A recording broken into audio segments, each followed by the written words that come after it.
Hello students, welcome to the Medu hub. आज हम लोग डिस्कस करने जा रहे हैं मूविंग चार्जेस एंड मैग्नेटिज्म का पार्ट थर्ड। ओके, देखिए इससे पहले हमने दो पार्ट किए हैं, तो सबसे पहले हम क्या करेंगे, पहले 2 मिनट्स में जो भी हमने पहले दो पार्ट्स किए हैं, क्योंकि उनके फॉर्मूले इंपॉर्टेंट हैं इन द टर्म्स ऑफ आज के जो हम पढ़ने जा रहे हैं उसके लिए।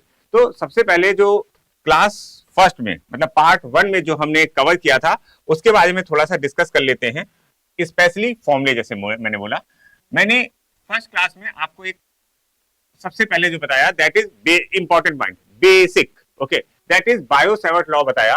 और बायो-सैवर्ट लॉ में मैंने आपको बताया कि जो मैग्नेटिक फील्ड होती है due to the small element dl, due to the small element dl at a distance r db is equal to, इसको मैं नीचे लिख देता हूं, एक मिनट, बड़ा बनाए होगा आपको। ओके, तो जो हमारा ये एक एलिमेंट है dl, ओके, इस एलिमेंट को कहां पर लिया गया है, एक वायर में लिया गया है और इसमें करंट I फ्लो कर रहा है। तो इसकी वजह से इस पॉइंट P पर this is eight a distance r, और dl भी एक वेक्टर क्वांटिटी है। ये बात मैंने कल भी डिस्कस की थी और आज भी बता रहा हूं। तो इस केस में db की वैल्यू जो हमने निकाली थी in a vector form is equal to mu naught upon 4 pi, okay, I dl cross r upon r cube।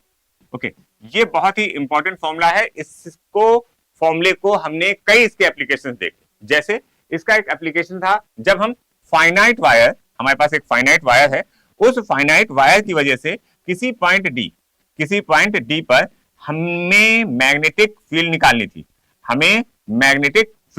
थी।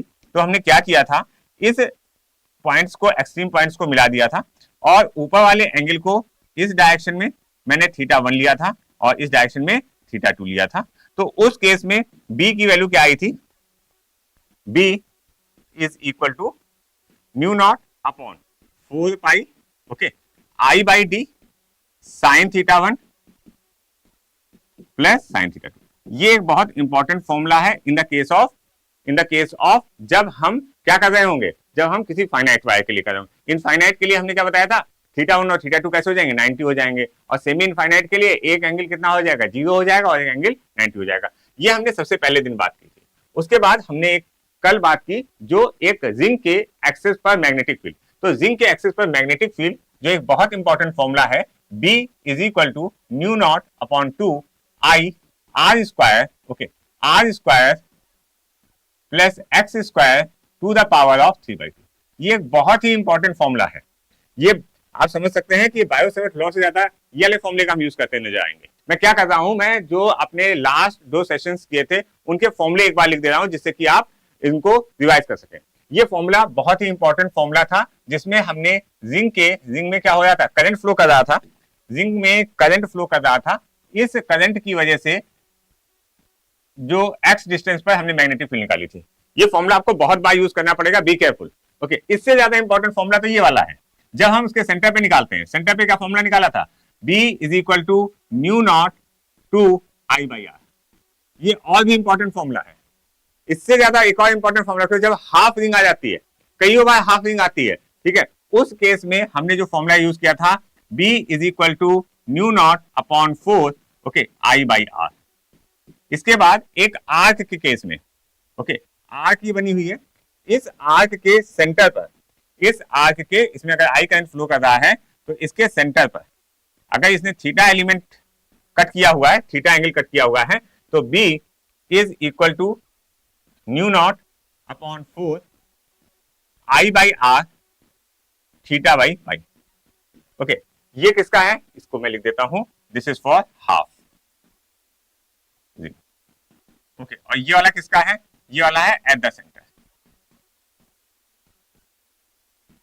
ये ध्यान कर लीजिए, ये जो मैंने इस लाइन में फॉर्मूले लिखे ये तो इंपॉर्टेंट है ही, इस लाइन वाले फॉर्मूले बहुत बार यूज करने पड़ेंगे।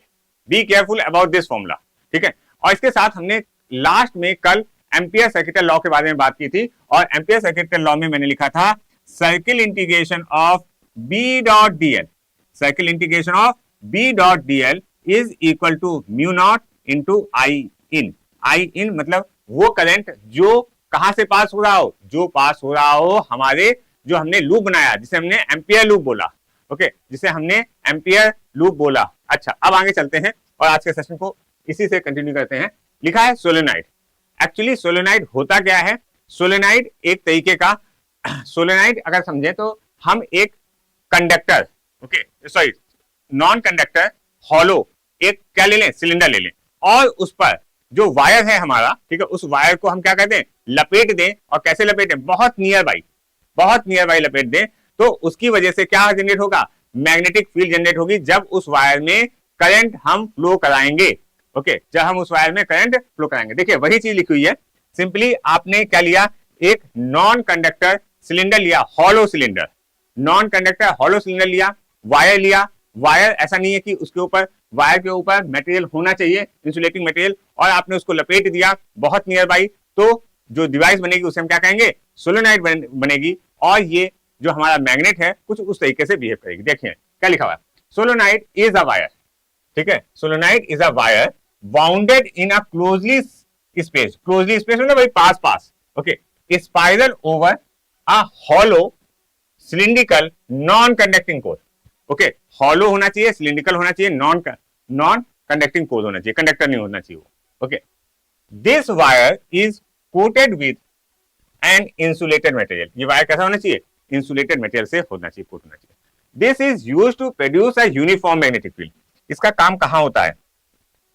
इसकी इंपॉर्टेंस है, अगर आपसे कोई कहे यूनिफॉर्म मैग्नेटिक फील्ड आपको जनरेट करनी है, ओके, तो उस जगह पर हम सोलेनॉइड का यूज करते हैं। अच्छा, हमारे मेडिकल में बहुत जगह यूज होता है, लेकिन मेनली एमआरआई स्कैन के लिए हम यूज करते हैं, और बहुत जगह इसकी इंपॉर्टेंस है। अब क्या हुआ, देखो यहां पर सोलेनॉइड के बारे में बात कर रहे थे, तो सोलेनॉइड ऐसा होता है कुछ, ठीक है, आपने इस पे वायर लपेट रखा है और इसमें करंट फ्लो करा रखा है। लेकिन क्या प्रॉब्लम आती है बच्चों को समझने में?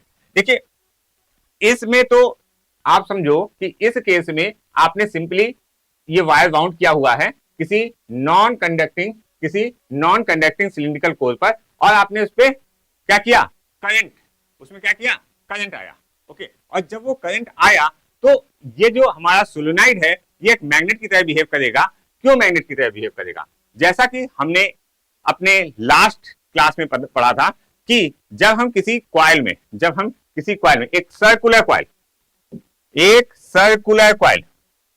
ठीक है, मैं इसको थोड़ा सा और हार्ड कर देता हूं, एक मिनट रुकिएगा। ये हमारा सर्कुलर कॉइल है, मैं कलर कर देता हूं इसको जिससे कि आपको अलग से दिखे। ओके, ये सर्कुलर कॉइल में ग्रीन कलर की सर्कुलर कॉइल है, ठीक है।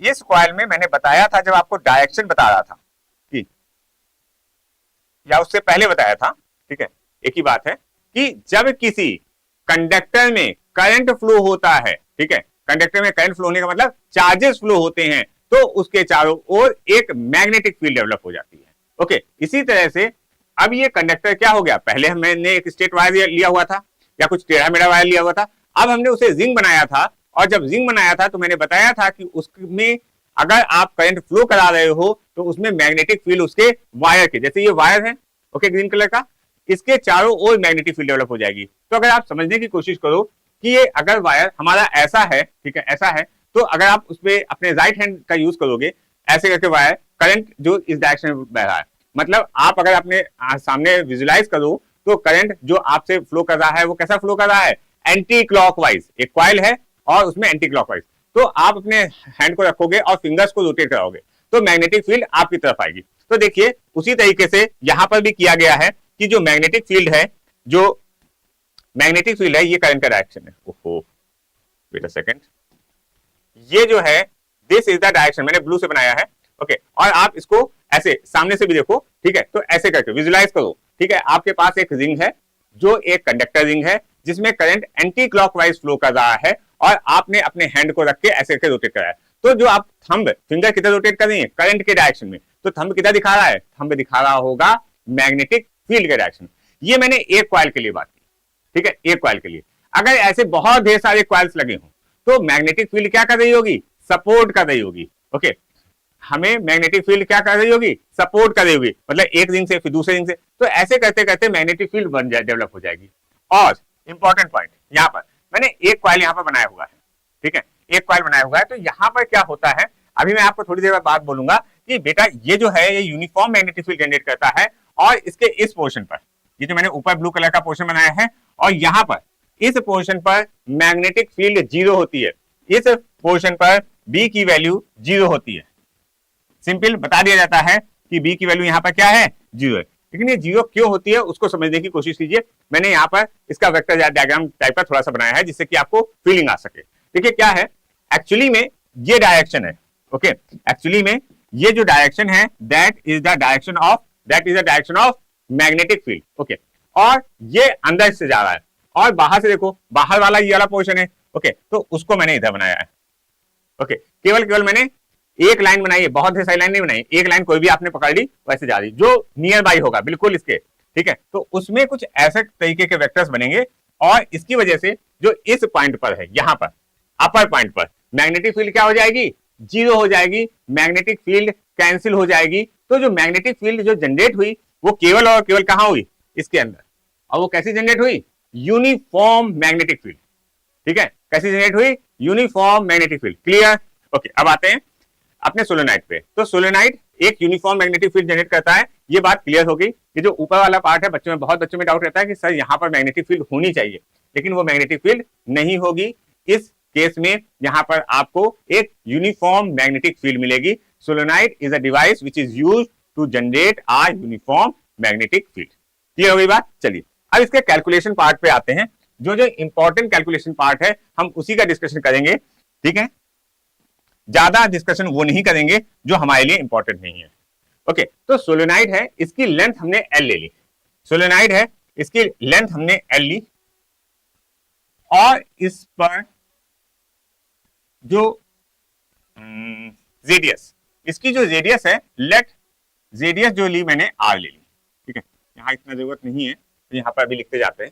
ओके, और यहां पर नॉर्थ और साउथ लिखा हुआ है, तो मैं लिख देता हूं total number of turn, total number of turns, N dash, वैसे एन होता है लेकिन यहां नॉर्थ और साउथ लिखा हुआ है, ठीक है, नॉर्थ साउथ से आप कंफ्यूज ना हो जाओ, एन और एन डैश से, तो इसलिए मैंने एन डैश किया। अच्छा, तो N dash is the total number of turn. Actually जब हम इसको डील कर रहे होते हैं तो हमें number of turns per unit length चाहिए होता है, ठीक है, number of turns per unit length हमारी रिक्वायरमेंट जो है, ठीक है, हमें इसको सॉल्व करते समय क्वेश्चन को, तो हम लिखते हैं नंबर ऑफ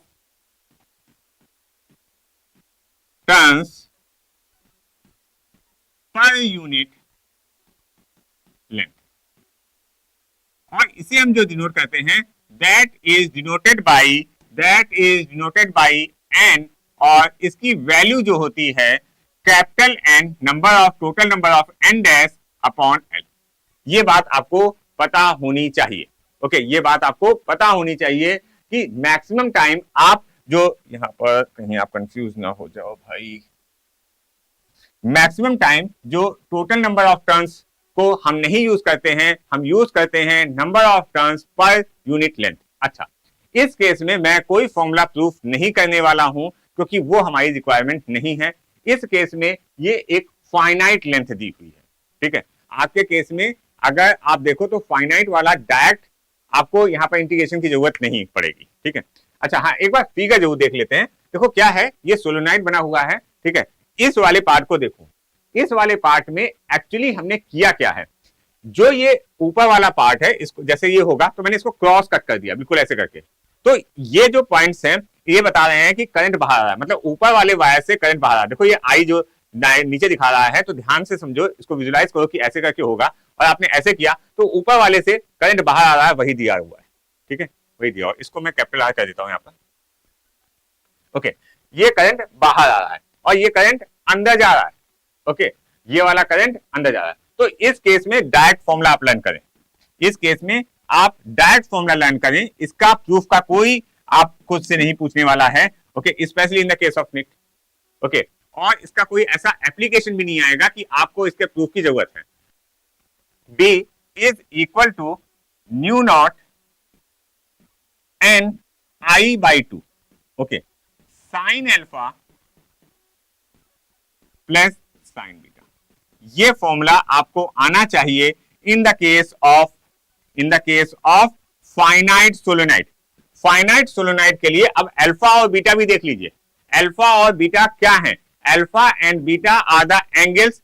ये वाला जो पी पॉइंट है ये इसके कहां पर है? एक्सिस पर है। ये पॉइंट इसके एक्सिस पे। ये क्या बिल्कुल मिड में है? नहीं, मिड में होता तो अल्फा और बीटा क्या हो जाते?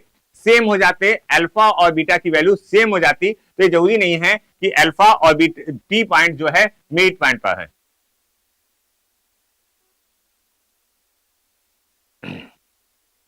ओके नेक्स्ट, अब यहां पर ये हो गया हमारे के लिए फाइनाइट के लिए। अब ये फाइनाइट वाला आपको नहीं मिलेगा। जैसे मैं कह रहा हूं फाइनाइट वाला आपको बुक में नहीं मिलेगा, जो आप बेसिक बुक्स होती हैं एनसीईआरटी वाली, ठीक है, वहां पर इनफाइनाइट वाला मिल रहा होगा, ठीक है, और वहां पर इसका प्रूफ भी होगा। ओके, और हम भी यहां इसका प्रूफ करेंगे। ओके, तो देखिए यहां पर लिखा हुआ है infinite length solenoid. Infinite length का क्या मतलब है? और एक और बात मैं आपको बता दूं कि जब आप क्वेश्चन देखोगे तो 99% क्वेश्चन यहीं से मिलते हुए नजर आएंगे। अगर आप सोलेनोइड के क्वेश्चन देखोगे प्रीवियस ईयर्स वाले, तो मैक्सिमम क्वेश्चंस आपको यहीं से मिलेंगे। इस वाले से एक या दो क्वेश्चंस मिलते हुए नजर आएंगे। ओके, चलते हैं अब इस पे बात करते हैं। जो हमने कहा इनफाइनाइट, तो इनफाइनाइट का मतलब क्या है? इनफाइनाइट का मतलब क्या है? जो लेंथ है सोलेनोइड की वो ग्रेटर देन है रेडियस ऑफ दिस सोलेनोइड। ये कंडीशन है। ओके, ये कंडीशन है। अब इस कंडीशन को हम कैसे और यहां पर हम कैसे इसको फॉलो करें? देखिए, हमने कल पढ़ा था एम्पियर सर्किटल लॉ, तो एक्चुअली में हम यहां पर आज एम्पियर सर्किटल लॉ इसमें लगाने वाले हैं। क्या लगाने वाले हैं? Ampere circuital law. अच्छा, अब बहुत ध्यान से देखिए, हमने अभी थोड़ी देर पहले एक स्मॉल एन के बारे में बात की थी। Small N is equal to, small N क्या था? Small N is equal to N dash by L, and this is equal to number of turns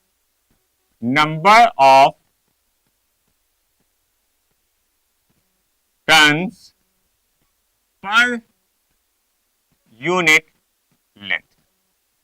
okay, और अगर हमसे टोटल नंबर ऑफ टर्न्स पूछा जाए तो स्मॉल एन इंटू एल। क्या हम सर कैपिटल एन के टर्म में नहीं लिख सकते? लिख सकते हैं बच्चों, लेकिन जब आप क्वेश्चंस को पढ़ोगे तो वहां पर एन ही वैल्यू दी होगी, स्मॉल एन की वैल्यू मैक्सिमम क्वेश्चंस में। ओके, अब हम आते हैं अपने इसको सॉल्व करने के लिए। ठीक है, अब इसको सॉल्व मैं इसलिए करा रहा हूं क्योंकि ये this is an application of ampere circuital law. ठीक है, ये किसका एप्लीकेशन है? एम्पियर सर्किटल लॉ का एप्लीकेशन है, और इसको आप कहीं पर भी, मतलब इस तरीके के एप्लीकेशन को आप दूसरी जगह भी अप्लाई कर सकते हो। एक और बात, एम्पियर सर्किटल लॉ को हम कहां पर यूज करते हैं? ठीक है, एम्पियर सर्किटल लॉ को हम वहां यूज करेंगे जहां सिमेट्री बहुत बड़ी हो। ठीक है, सिमेट्री मतलब जैसे इसकी लेंथ बहुत बड़ी है। ठीक है, एम्पियर सर्किटल लॉ से इसके जस्ट बाद एक टॉराइड पढ़ेंगे, और इसके जस्ट बाद हम एक इनफाइनाइट वायर की मैग्नेटिक फील्ड निकालेंगे, जो हम निकाल चुके हैं, लेकिन हम उसको किससे निकालेंगे? एम्पियर सर्किटल लॉ से। और उस वायर को अगर फाइनाइट कर दिया जाए तो हम वहां पर एम्पियर सर्किटल लॉ नहीं लगा सकते हैं। B clear? ओके, अब इस पे आते हैं। इस वाले केस में क्यों लगा रहे हैं? क्योंकि हमने इसकी लेंथ बहुत बड़ी मानी है। अब हमने एक लूप क्रिएट किया, ध्यान से देखिएगा। अब हमने एक लूप क्रिएट किया, इसका कलर चेंज कर देता हूं पहले मैंने एक लूप क्रिएट किया, that is an imaginary loop. ये ब्लू कलर का लूप है, ये एक इमेजिनरी लूप है। इसे आप एम्पियर लूप भी बोल सकते हो। क्या बोल सकते हो? Ampere loop. मैं सिंपली लूप लिख रहा हूं, ठीक है, आप एम्पियर लूप भी लिख सकते हो, कोई इसमें प्रॉब्लम नहीं है। लूप। अच्छा, अब हमने जो ये इमेजिनरी लूप क्रिएट किया है, ठीक है, अब इसका हम नाम रखते हैं PQRS। तो PQRS में दिक्कत हो जाएगी, A B C D में भी दिक्कत आ जाएगी, क्योंकि B का डायरेक्शन इधर दिया हुआ है। हम लिखते हैं, इसको लिखते हैं U, इस पॉइंट को V, W और X। बहुत ध्यान से समझ लेना किया क्या है। जैसे हमने कल एक करंट कैरिंग का वायर लिया था और उसके चारों ओर एक क्या बनाया था? एक इमेजिनरी लूप बनाया था। उसी तरह से हमने इस ऊपर वाले पार्ट में एक इमेजिनरी लूप या एम्पियर लूप बना दिया है। इस बात को मैं कई बार बोल रहा हूं। अच्छा, तो क्या करें सर? अब इस केस में हमें एम्पियर लूप लगाना है। तो एम्पियर सर्किट की इक्वेशन क्या होती है? Circle integration of B dot D L, B dot D L is equal to mu not I in. अब इसको हम इस फॉर्मूले को लगाएंगे, कहां पर लगाएंगे? इस वाली लूप में। कौन सा लूप? लूप हमने जो लिया है that is UVWX। Okay, UVWX। अच्छा, integration B dot DL, integration B dot DL एक साथ नहीं हो सकता है। आप कैसे करोगे?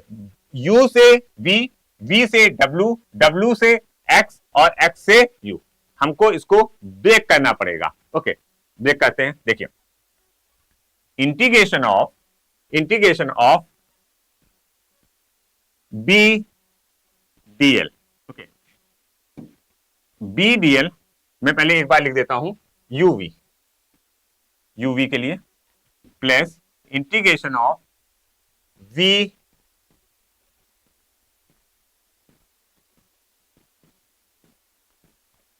VW plus integration of VW WX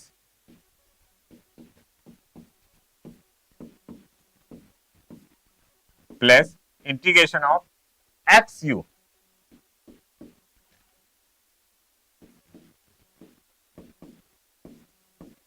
is equal to mu not I in. अभी म्यू नॉट और आई इन पे भी बात करेंगे थोड़ा सा रुक के। ओके, अब आते हैं यहाँ पर, ध्यान दीजिए। देखो, ये जब साइकिल का मतलब था कि हमने यहां से चले और पूरा घूम के आए यू तक, तो वही क्या, यू से वी, वी से डब्ल्यू, डब्ल्यू से एक्स, एक्स से यू। अच्छा, अब ध्यान देना यहाँ पर, इस वाले केस में बहुत ध्यान से, अब यहाँ पर समझने वाली चीजें हैं। ठीक है, बी का डायरेक्शन ऐसे है, बी का डायरेक्शन ऐसे है, क्योंकि ये करंट ऐसे घूम रहा था। ठीक है, तो बी का डायरेक्शन ऐसे है, तो इस वाले के लिए हमने एल का डायरेक्शन इधर ले लिया। ठीक है, एल का डायरेक्शन डीएल, ठीक है, डीएल का डायरेक्शन इधर लिखा, तो बी डॉट डीएल की वैल्यू क्या हो गई? B dot DL, B dot DL क्या एंगल आया? 0 डिग्री। और यहां पर डॉट का मतलब कॉस, कॉस 0 की वैल्यू 1। तो यहां पर हम लिखते हैं बी डीएल, इसके लिए जगह लिख देंगे बी डीएल की जगह हम एल लिखेंगे। क्यों? क्योंकि हमारा जो सोलोनाइड है एल लेंथ का है, हमारा जो सोलोनाइड है वो एल लेंथ का है, तो हम बी, ये हमने बनाया इतना बड़ा है, लेकिन हमारे लिए एल लेंथ तो इतनी ही ली जाएगी जितने में मैग्नेटिक फील्ड है, तो बी डीएल पहले वाले के लिए प्लस। अब बी डीएल के बारे में बात करें। ठीक है, इस वाले पोर्शन में जो इतना सा पोर्शन है, बी का डायरेक्शन इधर है, डीएल का डायरेक्शन ऊपर है। ऐसे देखिए, बी का डायरेक्शन इधर है, डीएल, डीएल का डायरेक्शन हम इधर लेंगे, या तो आप ऊपर लोगे या नीचे लोगे। ठीक है, और दोनों केसेस में 90 डिग्री हो रही है, cos 90 की वैल्यू 0, तो इसके लिए ये वैल्यू 0 प्लस। यहां पर इस रीजन में मैंने बता दिया कि मैग्नेटिक फील्ड 0 होगी। ओके, तो यहां पर that is 0 plus again B DL. अच्छा, बी इस वाले केस में किधर जा रहा है? इधर जा रहा है, क्योंकि इधर बाहर निकल रहा है, और डीएल की वैल्यू नीचे की तरफ जा रही है या ऊपर की तरफ जा रही है, तो दोनों केसेस में कितना हुआ? 90 डिग्री हुआ, तो again 0 is equal to mu naught, mu naught तो न्यू नॉट रहेगा, परमिबिलिटी ऑफ फ्री स्पेस और वैक्यूम। अच्छा, आई क्या होगा? आई इन, देखो आई हम टोटल लिखना चाहेंगे, केवल आई इससे काम नहीं चलेगा। अगर हमारे इस केस में ये आई करंट फ्लो कर रहा है, ओके, आई करंट फ्लो कर रहा है, लेकिन आई कितनी बार फ्लो कर रहा है ये भी तो देखो, कितने नंबर ऑफ टर्न्स हैं, कितने नंबर ऑफ टर्न्स है? कैपिटल एन है, कैपिटल एन डैश है, तो इसको एन डैश के टर्म में ना लिख के एन इंटू एल लिखिए। क्या लिखिए? N into, sorry, N into L. Okay, N into L. तो यहां से जब आप इसको सॉल्व करोगे तो जो वैल्यू आएगी that is B is equal to mu not N I. ये फॉर्मूला याद होना चाहिए in the case of solenoid, for infinite solenoid. Okay, finite के लिए मैंने पहले बताया, ये किसके लिए है? Infinite solenoid. ये चीजें आपको आनी चाहिए। B is equal to mu not N I. Clear हो गई बात? किसी को कोई डाउट यहाँ पर? B is equal to mu not N आई। चलिए आगे चलते हैं। अभी हमने क्या बात की? इनफाइनाइट सोलोनाइड की और फाइनाइट सोलोनाइड की। ये वाला केस बहुत ज्यादा बार आता है, ध्यान रखिए इसको। नेक्स्ट बात करते हैं टॉरॉयडल की। क्या है टॉरॉयडल? एक्चुअली जो सोलोनाइड था ना, उसी को हमने ऐसे करके मोड़ा हुआ है। अगर आप सिंपल वर्ड्स में समझे तो उसी को ऐसे करके मोड़ा हुआ है। तो क्या है चीज, देखते हैं। लिखा हुआ है the toroids is used as an inductor. ठीक है, इंडक्टर की तरह यूज होता है इन एन इलेक्ट्रिक सर्किट। किसी इलेक्ट्रिक सर्किट में इंडक्टर क्या होता है वो आगे चल के पढ़ेंगे, ठीक है। इंडक्टर की तरह specially at a low frequency, किसके लिए? Low frequency where comparatively large inductance are necessary. मतलब इंडक्टेंस लार्ज होना चाहिए लेकिन फ्रीक्वेंसी क्या होनी चाहिए? फ्रीक्वेंसी क्या होनी चाहिए? लो होनी चाहिए। इंडक्टेंस और फ्रीक्वेंसी इसके बारे में थोड़ा हम एसी करंट में पढ़ेंगे ज्यादा। ओके, तो बस अभी आपको इतना ही समझ के रखना है। अच्छा, इस केस में सर फॉर्मूला क्या आएगा? ठीक है, इस केस में बेटा, इस केस में अगर आप प्रूफ करना चाहते हो तो प्रूफ कर सकते हो, ऐसा कोई बहुत बड़ा काम नहीं है, ठीक है, प्रूफ कर सकते हो। लेकिन इस केस में अगर आप डायरेक्टली फॉर्मूला लिखना चाहो, मैं लिख देता हूं एक बार थोड़ा सा जल्दी से। Cycle integration of B dot DL, अपना एम्पियर सर्किट लॉ लगाया हमने, mu naught I in. Okay, यही लॉ लगाना है, ठीक है। कौन सा? Ampere circuit law. तो सर इसके लिए हम क्या करेंगे? इसके लिए हमको बनाना होगा एक इमेजिनरी लूप। एक इमेजिनरी लूप बनाएंगे। कहां बनाएंगे? देखिए यहां पर। अच्छा, यहां नहीं बन पाएगा, ऐसे मैं पेन से ही बना देता हूं। हम इसके अंदर एक इमेजिनरी लूप बना देंगे।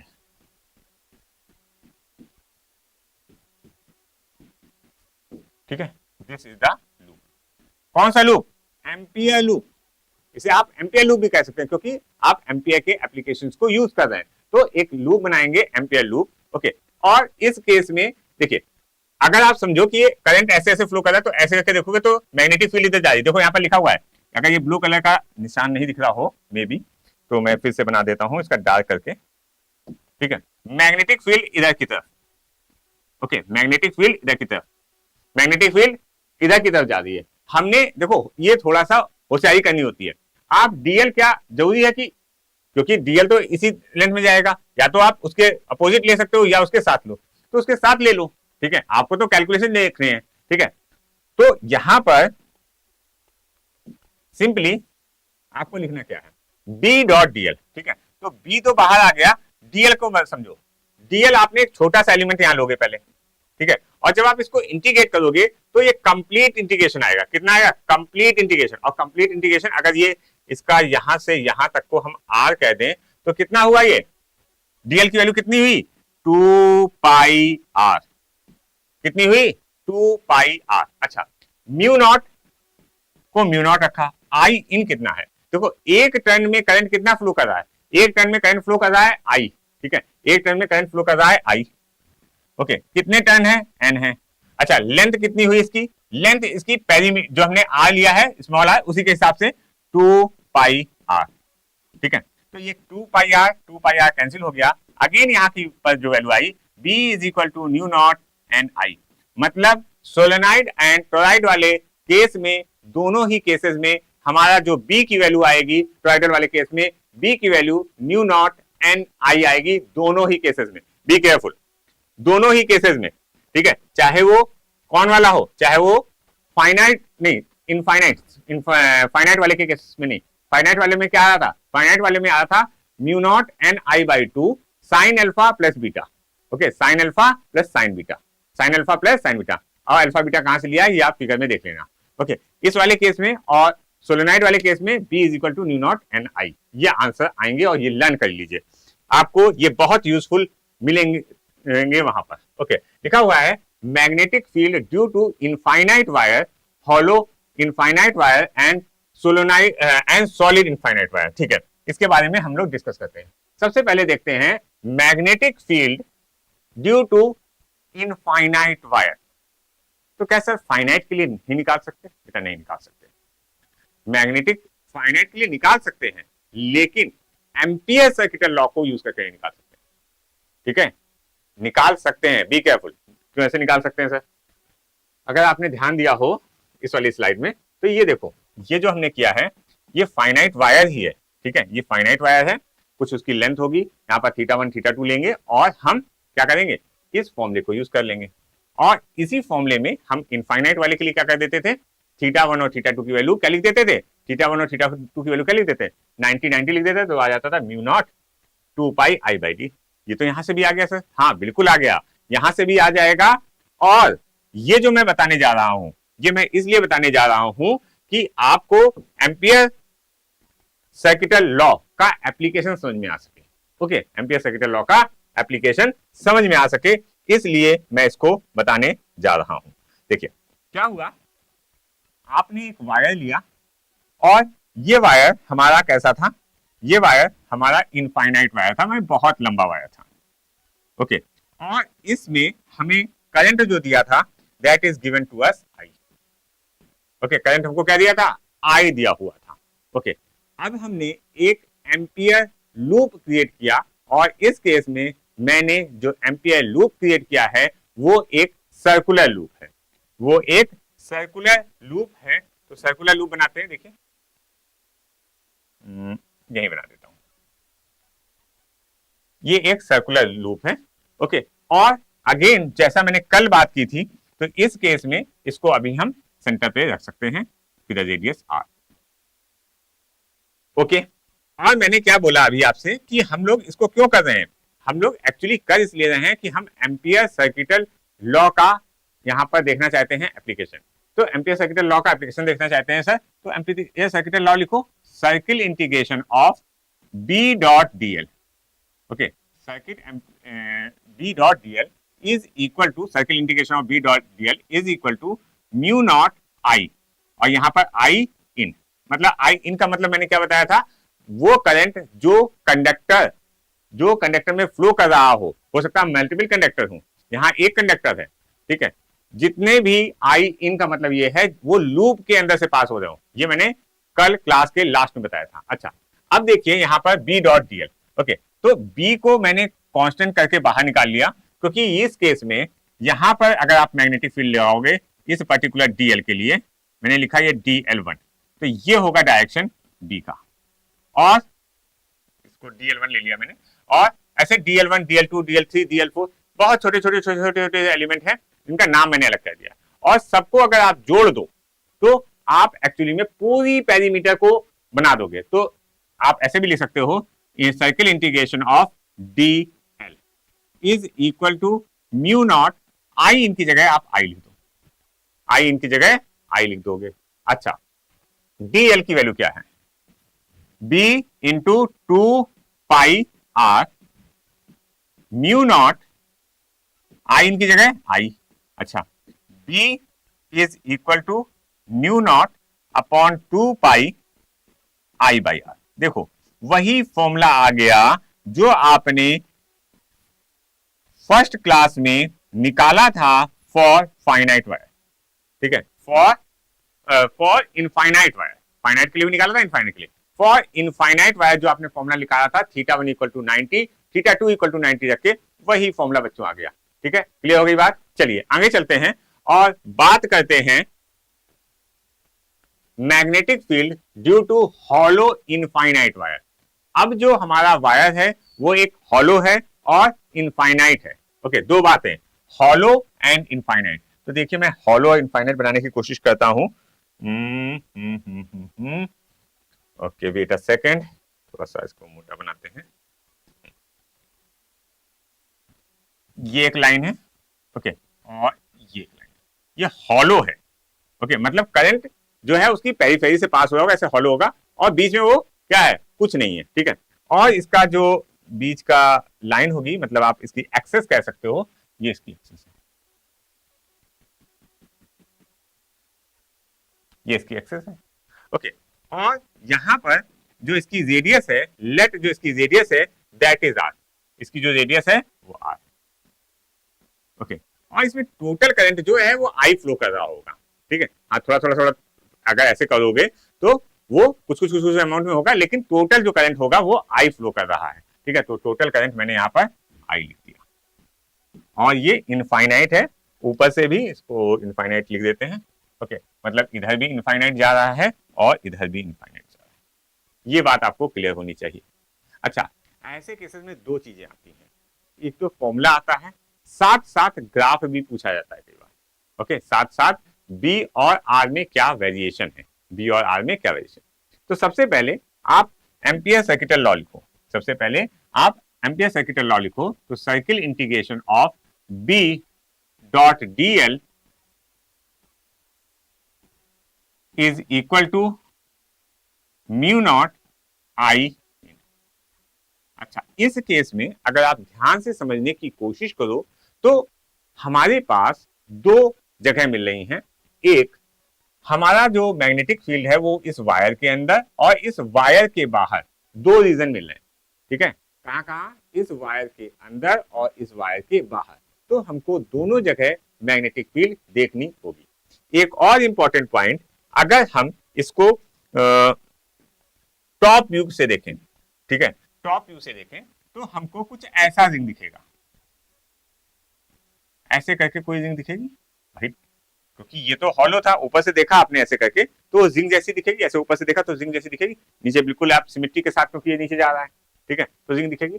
और उस जिंक की रेडियस जो दी हुई है, that is given to us R. और डेफिनेटली अगर आप ऊपर की तरफ देख रहे हो तो करंट आपकी तरफ आ रहा होगा, तो एक एक कुछ ऐसा भी कर सकते हो आप कि यहां पर करंट आ रहा है तो आपने यहां पॉइंट लगा दिया कि करंट है। ओके, करंट ये बाहर की तरफ आ रहा है। ये आपने क्या बनाया है? ये आपने इसका टॉप व्यू बनाया है ऊपर से देखने पर इस वायर को। ये बात आपको क्लियरिटी के साथ समझ में आनी चाहिए कि आप इसको क्यों ड्रॉ कर रहे हो, क्या ड्रॉ कर रहे हो। बहुत से बच्चे नहीं समझ पाते हैं, तो अगर नहीं समझ में आ रहा तो सिंपल समझिए, आपने एक वायर लिया हुआ है हॉलो, ओके, और उसको आपने टॉप से देखा, तो टॉप से जो डॉट डॉट दिख रहा है तो एक्चुअली में वो करंट ऊपर की तरफ आ रहा है। ठीक है, उसको मैंने बनाया। अच्छा, अब इसमें मैंने बताया था आपको दो रीजन है, एक इसके अंदर और एक इसके बाहर। अच्छा, तो इसके लिए दो आपको चीजें करनी पड़ेंगी। क्या? एक, आपको एक वेरिएबल लेना पड़ेगा एक वेरिएबल लेना पड़ेगा। कैसा वेरिएबल? वो वेरिएबल जिसको एक बार तो आप कहेंगे वो अंदर है। ठीक है, एक्चुअली में वेरिएबल क्या ले रहे हैं समझने की कोशिश करना। एक मिनट रुकिए, मैं इसका कलर थोड़ा सा चेंज करना चाह रहा था। हाँ, ये जो ब्लू कलर का है, एक बार ब्लू कलर यहां पर बनाएंगे और एक बार ऐसे बनाएंगे। तो ये ब्लू कलर का क्या बनाया सर आपने? These are the loops. Okay, जो ब्लू कलर के बने हैं ये क्या है? लूप्स हैं। कौन कौन से लूप? ओके, ये भी ब्लू कलर वाला, ये भी लूप है और ये भी लूप है। और इसकी जो रेडियस है ब्लू कलर की, सेंटर से मैं बना रहा हूं, तो ये स्मॉल आर इधर भी है और दूसरे वाले में भी स्मॉल आर है। ठीक है, क्योंकि ये स्मॉल आर जो है, ये जो लूप है ये वेरिएबल है। ये लूप क्या है? वेरिएबल है। मैंने एक बार अंदर बनाया और एक बार बाहर बनाया, थोड़ा सिमेट्री नहीं आ पाई है तो ध्यान रखिएगा। अब ये कहिए कि यहाँ पर आर सर इतना बड़ा बना, यहाँ पर ज्यादा बन गया, तो वो हाथ से नहीं बन पाया उतना सिमेट्री, बस यही है। तो आर, अब देखिए एक बार हम लिखेंगे small R is less than capital R, और दूसरी बार जो लिखेंगे small R is greater than और इक्वल टू कैपिटल आर। ठीक है, ये दो कंडीशन हमको देखनी है। हाँ, एक बार एक और कंडीशन हम कर सकते थे, आर इक्वल टू आर पे भी condition. Okay, R equal to R पे, लेकिन मैंने केवल दो कंडीशन बनाई। ओके, अब बात करते हैं इस कंडीशन पे, इस पे हमको कैसे वर्कआउट करना है। ठीक है, जब आपने R is less than R कहा तो एक्चुअली में आप ये जो अंदर वाला लूप है ना, उसके बारे में बात कर रहे हैं। किसके बारे में बात कर रहे हैं? ये जो अंदर वाला लूप है इसके बारे में बात कर रहे हैं। अच्छा, जब आप इसको ध्यान से देखें तो बाहर वाला लूप अभी आपके दिमाग में नहीं होना चाहिए। मैंने फिगर में बना दिया है, लेकिन उसको हटा दीजिए दिमाग से और सोचिए कितना करंट इसके अंदर से पास हो रहा होगा, क्योंकि करंट तो बाहर से पास हो रहा है, तो जो अंदर से करंट पास हो रहा होगा दैट इज 0। तो आप ऐसे लिख सकते हैं इस केस के लिए, circle integration of B dot D L is equal to mu not into 0। बात समझ में आई? अच्छा, डीएल, अगर आप डीएल लिखना चाहते हो इस केस में तो स्मॉल स्मॉल स्मॉल स्मॉल, यहां पर एक एलिमेंट लोगे आप छोटा सा और फिर छोटा छोटा छोटा छोटा, तो डीएल की वैल्यू क्या आनी चाहिए? B into 2 pi R is equal to 0। तो बी की वैल्यू यहां क्या आनी चाहिए बच्चों? 0। मतलब जब तक R is less than R, जो हमारा एम्पियर लूप क्रिएट किया गया और वो सर्कुलर लूप क्रिएट किया गया और उसकी जो रेडियस है, जब तक हमारा आर जो लेंथ ऑफ जो रेडियस ऑफ वायर है उससे कम रहेगी तो मैग्नेटिक फील्ड 0 आएगी। क्लियर हो गई बात? कोई डाउट किसी को यहां पर? अच्छा, अब आगे चलते हैं और बात करते हैं इस केस के लिए। फॉर्मूला हमारा वही रहने वाला है, फिर से हमने फॉर्मूला लिखा, circle integration of B dot DL बच्चों। ओके, अब इस केस में देखिए म्यू नॉट और आई तो भाई देखो अब इसको हमने पूरा बना लिया है, सेकंड वाला लूप जो बाहर वाला लूप है, ठीक है। तो उस केस में यहां पर आप ध्यान दें तो ये पूरा करंट आ गया, जितना ये बाहर निकला था, कितना निकला था, टोटल आई था, तो मैंने आई लिख दिया यहाँ पर।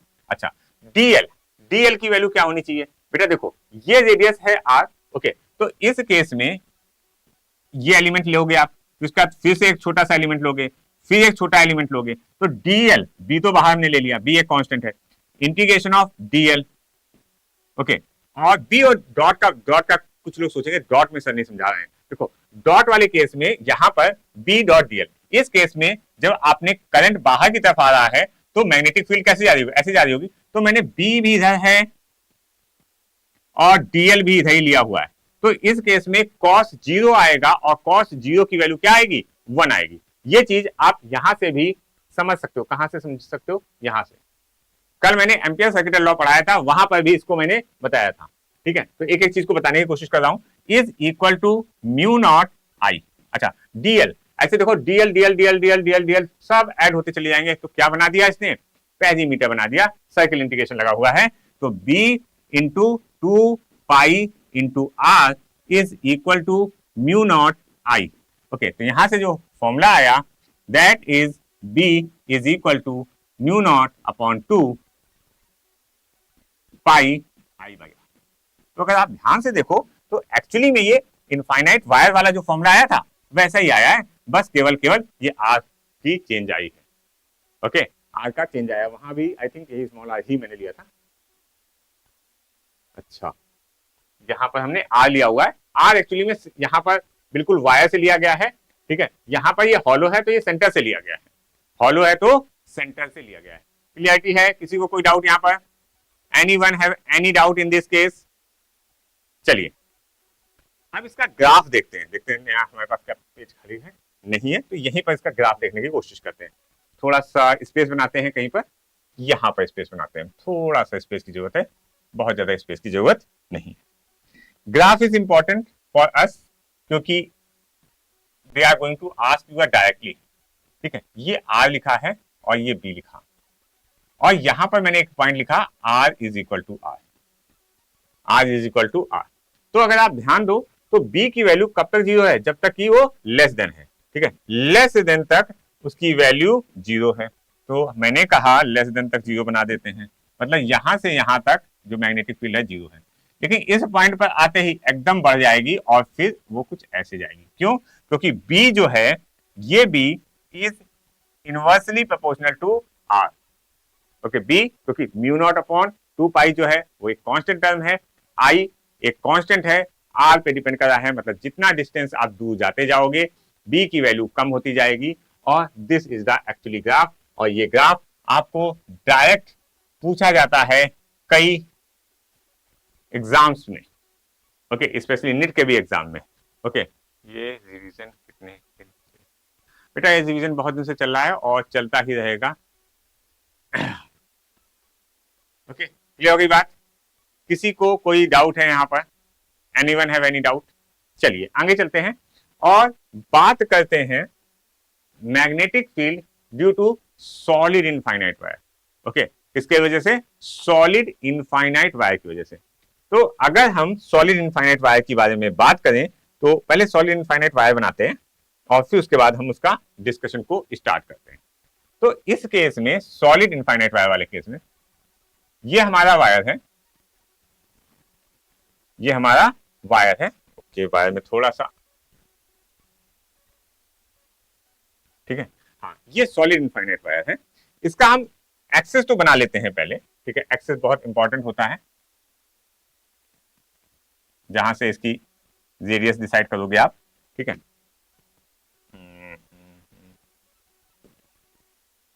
This is the radius capital R, ठीक है, मैंने रेडियस कैपिटल आर रखी। अच्छा, अब इस केस में बहुत ध्यान से समझने की कोशिश करना कि जो करंट है ना वो जरूरी वो केवल यहां से नहीं, भाई ये सॉलिड है, इसके अंदर से भी करंट पास होगा। इस बात को बहुत अच्छे से समझने की कोशिश करो कि ये तो मैंने आउटलाइन बना दी, लेकिन एक्चुअली में करंट यहां अंदर से भी पास हो रहा होगा, ये सब अंदर से करंट पास हो रहा है।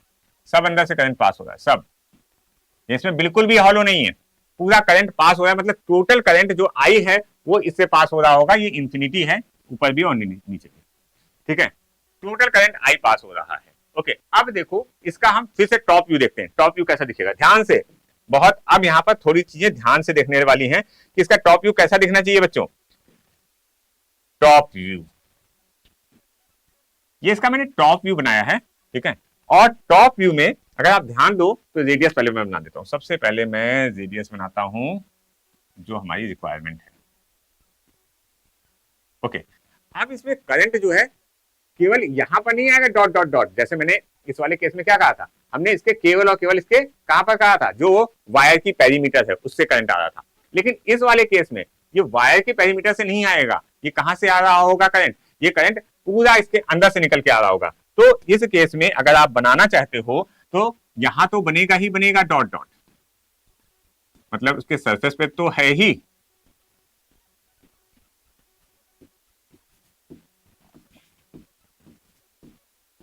सरफेस पे है, साथ साथ यहां पर भी करंट आ रहा है, और ये जो करंट है, ठीक है, अभी हमारे केस में इस समय पर्टिकुलर जो जब मैं प्रूफ कर रहा हूं तो हम इसे यूनिफॉर्म मान के चल रहे हैं, ठीक है, यूनिफॉर्म मान के चलने का मतलब हम जो करंट डेंसिटी निकालेंगे J, J is equal to I by A, ठीक है, इस केस में हमको एक चीज की जरूरत पड़ेगी, that is J, that is known as a current density, J is equal to I by A, J is equal to I by A, इसे हम कहते हैं करंट डेंसिटी।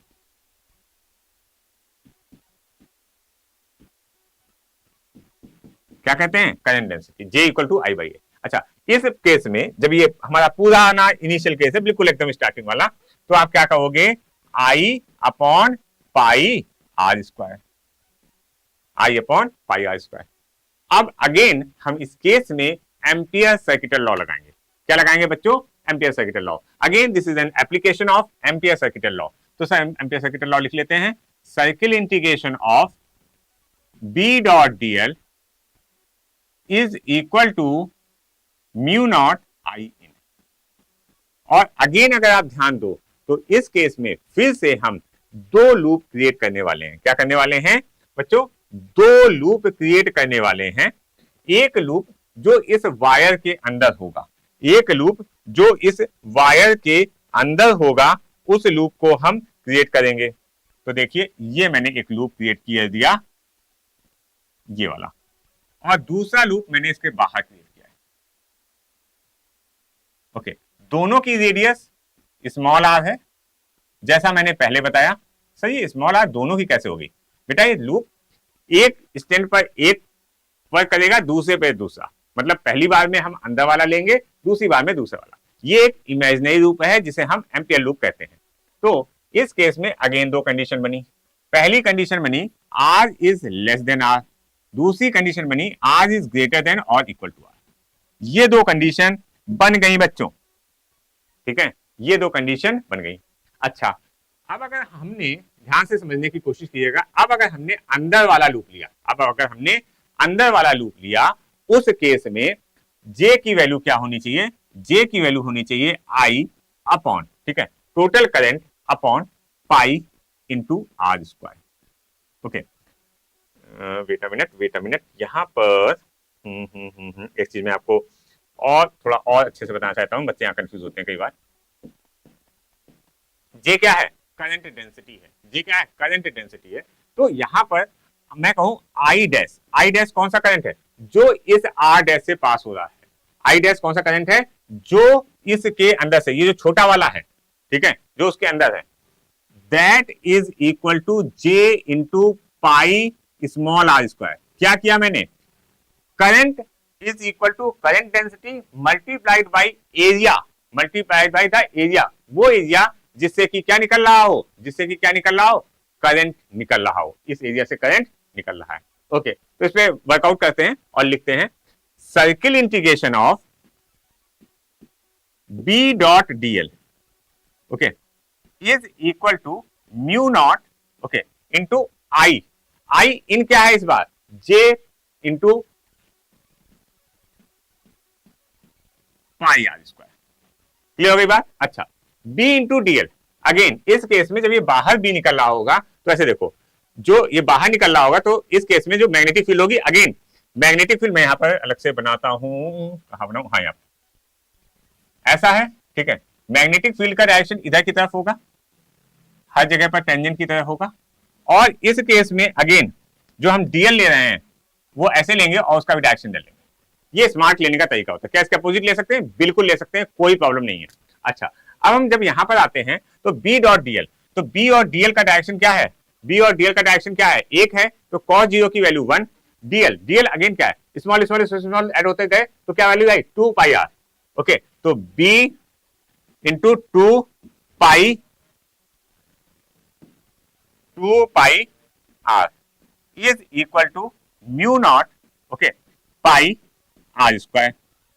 ओके, बात क्लियर हो गई? अच्छा, यहां से पाई से ये पाई कैंसिल, ये आर से ये आर कैंसिल, तो बी की वैल्यू आई, B is equal to mu naught, अच्छा यहां जे छूट गया, ओके जे छूट गया था, जे आर बाई 2। हमने इसको करंट के टर्म में, करंट डेंसिटी के टर्म में निकाल दिया। अगर आप करंट के टर्म में निकालना चाहते हो तो जे की वैल्यू आई इंटू जे की वैल्यू लिख दो आई अपॉन पाई आर स्क्वायर, लिख सकते हो, कोई इश्यू नहीं है, ठीक है। मैंने इसको जे के टर्म में निकाला है, ठीक है। अच्छा, अब और बात करते हैं यहां पर, ओके, अब यहां पर हम और बात करते हैं और क्या करेंगे। देखिए, जब ये r equal to greater than r है तो एक्चुअली में हम निकल गए इस वायर के बाहर, और जब हम इस वायर के बाहर हमने लूप बनाया तो हमारा करंट, टोटल जितना करंट था उतना पूरा करंट हमने ले लिया, ठीक है। इसमें अंदर क्या था भाई, कुछ करंट ये बाहर रह गया था, जितना हमने रेडियस लिया होगा उस हिसाब से हमारे पास करंट होगा। यहां पर क्या होगा, यहां पर अगेन आप लिख सकते हो सर्किल इंटीग्रेशन ऑफ, उसी चीज को हम लिखेंगे b dot dl, okay, is equal to mu not into I in. Okay, तो सिंप्लीफाई करोगे तो ये बचेगा b into 2 pi R. Okay, R अब क्या है? ग्रेटर देन और इक्वल टू है, is equal to mu not into, हमने टोटल करंट कितना दिया था? टोटल करंट नहीं दिया था, ये लिखा है आई, तो टोटल करंट आई लिख लीजिए। तो यहां से अगेन बी की वैल्यू जो है that is mu naught upon 2 pi I by R आया बच्चों, ठीक है। बात समझ में आई? अब देखो, अगर आप कंपेयर करो तो बाहर वाले केस में हर समय जो वैल्यू आती है that is mu not upon 2 pi I by R, ठीक है। अगर हमारा छोटा सा पतला सा जिसका डायमीटर नहीं ले सकते हो तो उस केस में सिंपली उस वायर से डिस्टेंस है, ओके, उस वायर से जो डिस्टेंस बनाया है वो है। इन वाले केस में क्या है, आपके जो एक्सेस है वहां से आपने डिस्टेंस लिया हुआ है, ओके। तो ये फॉर्मूला आया और ये फॉर्मूला आया। अच्छा, इसका अगर आप ग्राफ बनाना चाहो, तो मैं ग्राफ यहां पर ही बना देता हूं इसका, ठीक है। इसका ग्राफ हम लोग यहां पर बनाते हैं, ओके। तो दैट इज यहां पर आर और यहां पर बी, ओके। तो इस केस में अगर मैं यहां आर इक्वल टू आर लिखूं, तो इस केस में मैग्नेटिक फील्ड जो है, ठीक है, मैग्नेटिक फील्ड की वैल्यू देखो, यहां पर ध्यान से देखो, B is equal to mu naught J R by 2, तो जे भी कांस्टेंट है, करंट डेंसिटी कांस्टेंट है, म्यू नॉट कांस्टेंट है, 2 कांस्टेंट है, मतलब यहां से जो वैल्यू आई कि B is proportional to R, मतलब जब हम अंदर रहेंगे तो B की वैल्यू क्या होगी? प्रोपोर्शनल टू आर होगी, मतलब R की वैल्यू बढ़ेगी तो B की वैल्यू बढ़ेगी। इसको दूसरे कलर से बनाते हैं, इसको मैं दूसरे कलर से बनाता हूं, दिस, मतलब D की वैल्यू बढ़ती जाएगी जैसे जैसे R की वैल्यू बढ़ेगी। अब इस पे आते हैं, ये चीज कांस्टेंट है, देखो ये वाला टर्म I कांस्टेंट है, अगेन यहां पर जो वैल्यू आई B is inversely proportional to R, okay. तो अगेन इस केस में ये वाला ग्राफ फिर से ऐसे बनेगा, ठीक है, ये वाला ग्राफ फिर से ऐसे बनेगा। क्लियरिटी आई सभी को? ओके, तो आज का सेशन हम लोग यहीं तक रखते हैं। इस केस में हमने बात क्या की? इस केस में मेनली हम लोगों ने बात की एम्पियर सर्किटल लॉ के एप्लीकेशंस के बारे में। किसके? एम्पियर सर्किटल लॉ के एप्लीकेशन और सोलेनोइड के बारे में। ये जो लास्ट में मैंने 2 ग्राफ बनाए हैं, ये ग्राफ आपसे पूछे जाते हैं, ये वाला ग्राफ, इसके फॉर्मुलेस और ये ग्राफ, इनको अच्छे से समझें और कोई भी डाउट हो तो प्लीज यहां पर पूछने की कोशिश करें, ओके। अच्छा, अगर अब आपको इससे रिलेटेड, ओके, जो हम नेक्स्ट सेशन में बात करने जा रहे हैं, तो नेक्स्ट सेशन में हम बात करेंगे जब कोई चार्ज किसी मैग्नेटिक फील्ड में मूव कर रहा होता है तो उस पर कितना फोर्स लगता है, उसके साथ साथ उस पर जो फोर्स लगता है उसकी वजह से उसको कितने तरीके के मोशंस हो सकते हैं इन द केस हम किस एंगल से किसी चार्ज को मैग्नेटिक फील्ड में डालने जा रहे हैं, तो उसके बारे में हम नेक्स्ट क्लास में डिस्कशन करेंगे। ओके, और अगर आपको इससे रिलेटेड ये जो आज मैंने पढ़ाया है इसका आपको पीडीएफ नोट्स चाहिए तो सिंपली मेडू हब के टेलीग्राम चैनल को सब्सक्राइब कर लें और उसका लिंक हमारे वीडियो के डिस्क्रिप्शन बॉक्स में मिल जाएगा। ओके एवरीवन, तो thank you, bye bye, take care.